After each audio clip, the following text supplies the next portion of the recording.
Hello, Journey High School. Well, I know this wasn't the way that we thought we were going to end our series together, but since it is, I thought I would have a little fun and shoot on location up in Gig Harbor, Washington, just so you have a little bit of a view of where I was coming from. Last month, we started a series called GO, which stood for Greatest of All Time. And we looked at how Jesus not only proclaimed to be the greatest of all time, but he actually backed it up. So if Jesus truly is the greatest, then he's worthy of imitating.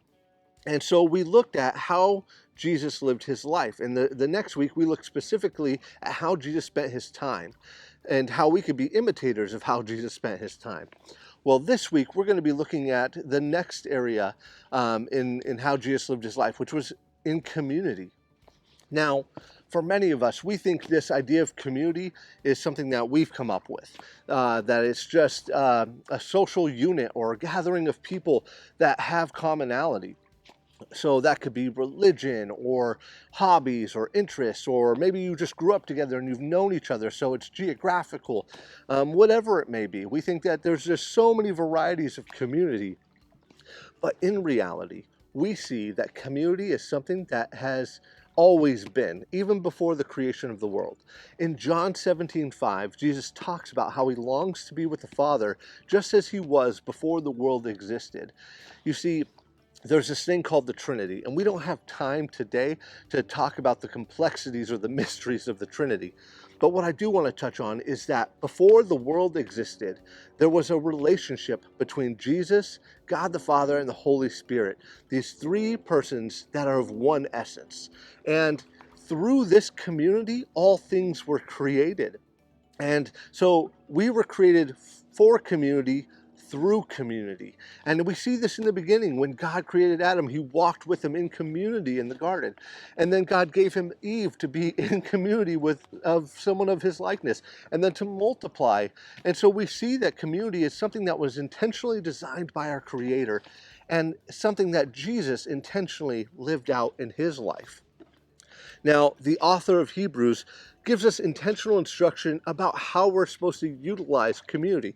Because I think for many of us, we spend our time streaming or online or texting or doing all these things that are great. They're great resources for staying connected to people, but they're not enough to fulfill the call that we have for community, nor are they the example that Jesus left us with.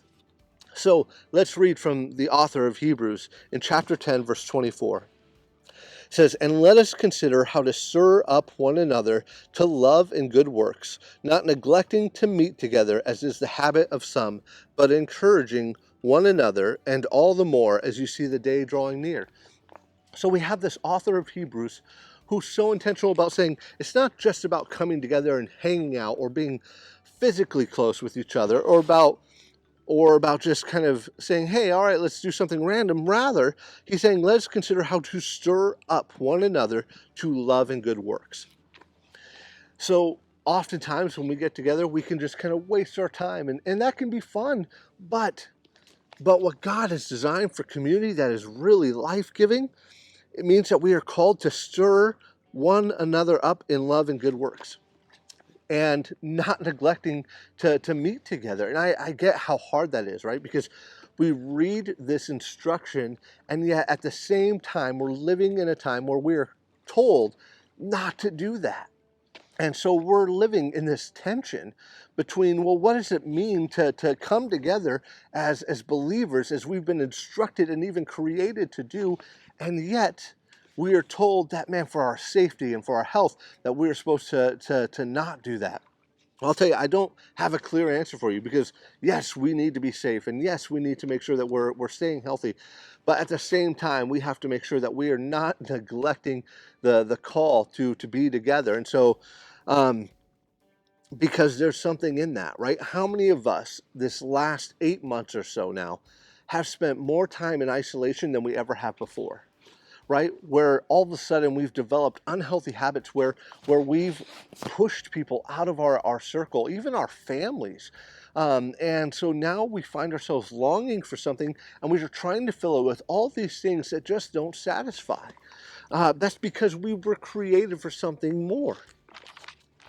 The wisest person that has ever been recorded, the King Solomon, in his writings in the book of Ecclesiastes, says this in chapter 4. He says, "Two are better than one, because they have a good reward for their toil. For if they fall, one will lift up his fellow. But woe to him who is alone when he falls, and has not another to lift him up."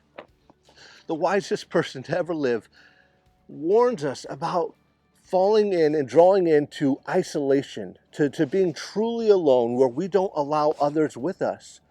Because, like many of you might be experiencing, that when you truly withdraw from family, from friends, from community, then all of a sudden you find yourself falling deeper and deeper, and without anyone to lift you up out of it. You see, community is more than just being together and having fun. When we're together, we can read the inflection, we can read nonverbal cues, we can hear how we're speaking. So when someone says, "How are you doing?" you say, "Oh, I'm fine." Someone can say, "Well, that doesn't sound fine." And I know what it's like. I know what you look like when you're truly fine. And so we are called to do something more. And that can't happen outside that absence of being together and being in that community that's called to draw each other up. In Acts chapter 2, verse 42, it says, "And they devoted themselves," talking about the early church, "to the apostles' teaching and the fellowship and the breaking of bread and prayers." So we see that we were called to come together. We are called to follow the instructions of Jesus. That's what we're called to live by. And when we do that, we see that they multiplied. The church grew. See, so it's part of our mission to come together and be together. You see, Jesus could have done all this stuff, all of it, on his own. He didn't need us. He didn't need to bring people in, but he chose to. He chose to take 12 average people and transform the world, transform history because of it. They weren't all highly educated or adults even. Some of them were teenagers. They were like you. They were like me. They were young, and God called them to use them in incredible ways. But he called them to do it together, not alone. And so my hope for you this week is that you would truly, truly try to find safe ways that are appropriate to be back in community.